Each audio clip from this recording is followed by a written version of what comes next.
अस्सलाम वालेकुम। आज मैं बात करूंगा सुप्रीम कोर्ट रूल्स के हवाले से। Supreme court rules 1980। पहले हम इसका इंट्रोडक्शन देखते हैं। सुप्रीम कोर्ट के पहला जो पार्ट है वो इंट्रोडक्शन बेस पे है, उनकी डेफिनेशंस हैं। दूसरे पार्ट में सुप्रीम कोर्ट की सिटिंग जज की बाइफिकेशन की जाती है।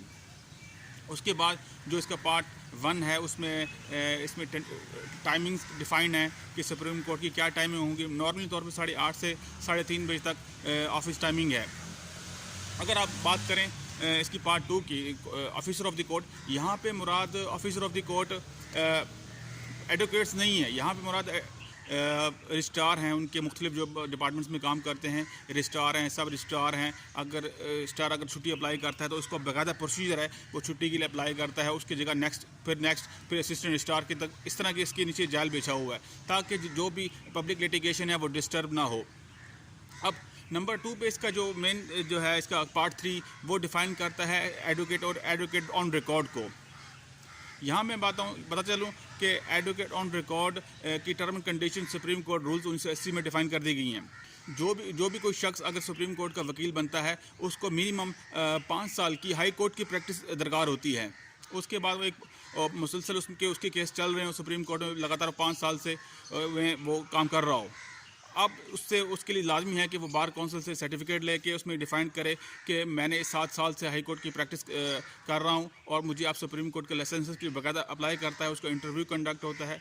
वो चाहे तो सुप्रीम कोर्ट में हो, मोस्टली वो हाई कोर्ट्स में होता है जिसमें एक सिटिंग जज सुप्रीम कोर्ट का, बाकी जजेस हाई कोर्ट्स के होते हैं। वो सर्टिफिकेट देते हैं कि इसकी परफॉर्मेंस ठीक है, इसका कंडक्ट ठीक है, ये सुप्रीम कोर्ट का केस करने के लिए काबिल है और ये केस कर सकता है।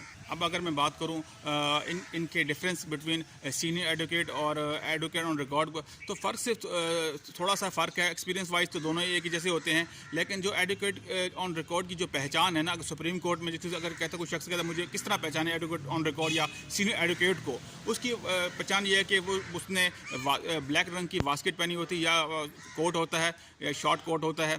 तो और नॉर्मली तौर पे जो सीनियर एडवोकेट हैं वो पूरा साल गॉन का इस्तेमाल करते हैं, जिससे वो पहचाना जाता है कि ये एडवोकेट ऑन सीनियर एडवोकेट्स हैं।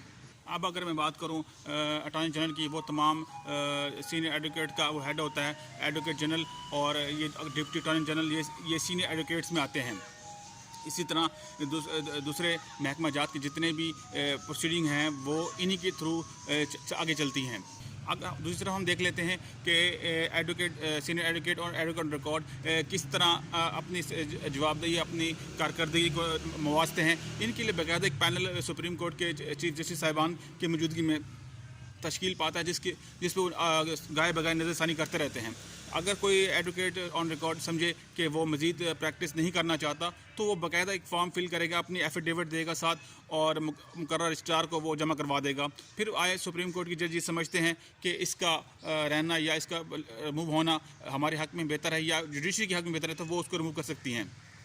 अगर सुप्रीम कोर्ट ने एक्शन लेती है किसी जज की कारकर्दगी को कि वो सही प्लीड नहीं कर रहा, उसके इनफ एबिलिटीज़ हैं, तो उसको भी वो रिमूव कर सकती हैं। दूसरी तरफ अगर हम बात करें इनके चार्जेस वगैरह, मिनिमल फ़ीस है इनरोलमेंट होने के लिए सुप्रीम कोर्ट के ऐसे वकील को मनवाने के लिए अपने आप को, तो मिनिमम फ़ीस है सुप्रीम कोर्ट में अपने आप को रजिस्टर करवाने के लिए। इसके कोई सख्त इतना क्राइटेरिया नहीं है। अस्सलाम वालेकुम। आज मैं बात करूंगा सुप्रीम कोर्ट रूल्स 1980 के मुतालिक। पहले जो सेक्शन में आपने देखा कि मैंने उसका जो पहला फोरम है इंट्रोडक्शन और पार्ट 1 बयान किया। इस वीडियो में आज मैं बात करूंगा सुप्रीम कोर्ट की अपीलेट जुरिस्डिक्शन और फाइलिंग का प्रोसीजर जो प्रैक्टिकल तौर पर राइज है। असल में ये एक प्रोसीजर है उन तमाम लोगों के लिए जो सुप्रीम कोर्ट में अपने केसेस वगैरह लेके जाते हैं। अब इसमें जो कलीदी किरदार अदा करता है वो है रजिस्ट्रार। उसके पास जितनी भी हाई कोर्ट से अपीलें फाइनल जो जजमेंट्स में आती है वो तमाम की तमाम अपीलें सुप्रीम कोर्ट में फाइल होती हैं, मासवा चंद एक के। अगर मैं बात करूं इनका टाइम का लिमिटेशन, हाई कोर्ट से जब फाइनल डिसीजन होता है और हमें सर्टिफिकेट कॉपी मिलती है, उस डेट से 60 दिन के अंदर अंदर कोई भी अपील फाइल की जाती है सुप्रीम कोर्ट में, उसका प्रोसीजर ये है कि रजिस्ट्रार के पास तमाम दस्तावेज़ात सर्टिफाइड कापी जो हाई कोर्ट की पिछली डिसीजन की थी वो मिलाकर और पटिशन जो सुप्रीम कोर्ट की तैयार की जाती है वो उसमें प्रेजेंट की जाती है। अब रजिस्ट्रार का काम है कि उसको छानबीन करे, कोई अगर लकूनस रह गया है या पैराग्राफ नंबरिंग में कुछ चीज़ मिसिंग है तो वो उसको उस पहली स्टेज पर ऑब्जेक्शन लगा के रिमूव करके, ताकि पार्टी के जो काउंसिल है वो उसको आगे प्लीड कर सके। नॉर्मल तौर पर जब कोई भी अपील एक्सेप्ट हो जाती है, रजिस्ट्रार एक्सेप्ट कर लेता है कि वो के डेट ऑफ हियरिंग के लिए, तो उसको पार्टी वगैरह को फीस जो भी रिस्पोंडेंट्स हैं उसकी फ़ीस भी जमा करानी होती है। अब जिनको नोटिस जा रहे होते हैं पार्टी को, उन पर लाजिमी है कि वो 30 दिन के अंदर अंदर अपने जवाबात हाई कोर्ट में आके जमा कराएं।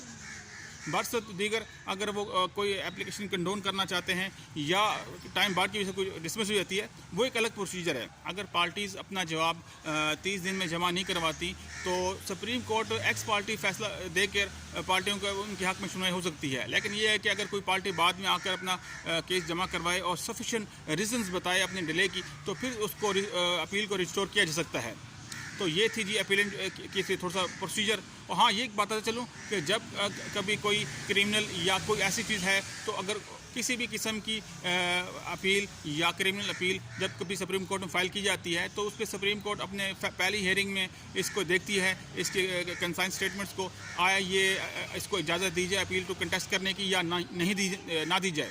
तो ये चंद एक ज़रूरी अवामिल हैं जो पहली स्टेज पे, पहली फोरम पे और पहली इनिशियल स्टेज पे देखे जाते हैं।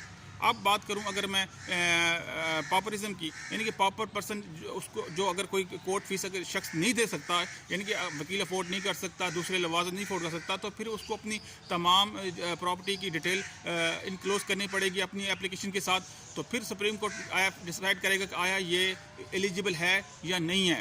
मोस्टली तौर पे अगर किसी भी शख्स को सुप्रीम कोर्ट अलाउ करती है कि आप बज़ाते खुद अपना केस प्लीड कर सकते हैं पाकिस्तान की किसी भी कोर्ट में। इसके अलावा अगर मैं बात करूं कंसेशन की, तो कंसेशन के लिए ये ज़रूरी है कि सुप्रीम कोर्ट ये देखती है कि अगर ये शख्स वाकई प्रॉपर है, गरीब है, तो इसके लिए हुकूमत खुद से भी कोई भी काउंसिल उसके लिए नॉमिनेट करके उसको दे सकती है।